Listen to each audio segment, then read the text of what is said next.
Max Hoelz, the 14th of October 1889 to 15 September 1933, was a German communist, most known for his role as a Communist Bandit in the Vogtland region.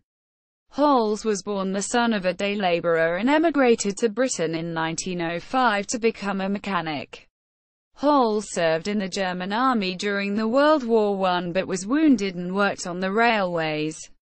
Towards the end of the war he was working in a reinforced concrete construction company near Mulhouse in Alsace, where he received news his wife in Vogtland was ill, leading him to travel back to Falkenstein with soldiers returning from the front, amongst whom he helped form the Falkenstein Workers' and Soldiers' Council on 9 November 1918. However, he was shortly forced out of the council by his co-chair Sturl, a USPD member. But despite this, he joined the USPD and got a job selling subscription to their new journal for the Vogtland, Vogtlandische Volkszeitung. Hoelz went on to found the local branch of the Communist Party of Germany, KPD, in Falkenstein in spring 1919 and became a leader of the unemployed in the town. During the Kapp-Putsch, Hoelz helped form a Red Army in Vogtland. However, the activities of his mobile detachment, consisting of sometimes as many as 200 armed men, caused dismay to the KPD leaders, and soon Heinrich Brandler of the Chemnitz KPD ensured he was expelled from the party. As the Communist Workers' Party of Germany, KAPD, was at that time bringing together former KPD activists who were disillusioned with the moderate politics of the KPD leadership, he soon joined them, finding himself more at home amongst their ranks.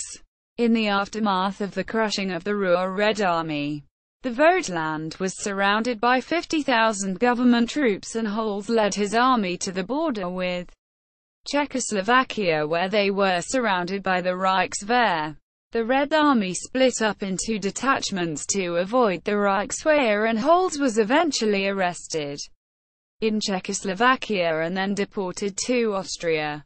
After returning to Vogtland in late 1920, Hoelz organized a band of around 50 men equipped with arms and bicycles to try and free those detained after the Kapp-Putsch. The first bombing he organized was of the Falkenstein Rathaus on 6 March 1921, and others targeted courthouses throughout Germany. Later in his 1929 autobiography, From the White Cross to the Red Flag, he regretted taking part in these attacks. It was a grave political mistake to endorse and participate in the robberies of banks, post offices, etc. by expropriation groups. The money went to leaders of the KAPD. It fulfilled a political purpose because it was used to print newspapers and leaflets. A small part was used to help the comrades living underground. Unfortunately, the Proletarian Aid Organization Hoelz did not yet exist. However, the political gain never outweighed the damage done to the communist cause by the expropriations. One reason was that most of the revolutionary communist workers did not understand and condone them. Another reason was that the actions corrupted the comrades involved in them. Quote, March Action. Hoelz was one of the leaders of armed groups during the March Action in the Mansfelder district and ended up on trial in Berlin in May 1921, where he was sentenced to life imprisonment.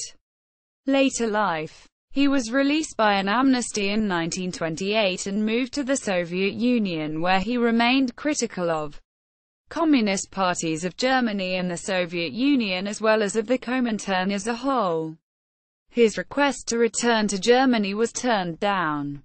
He drowned in the Oka River near Nizhny Novgorod on September 1933. Sources: Hoelz M. From the White Cross to the Red Flag in Kuhn. G. eds. All Power to the Councils. A Documentary History of the German Revolution of 1918, 1919. Oakland. PN Press. Short biography on libcom.org.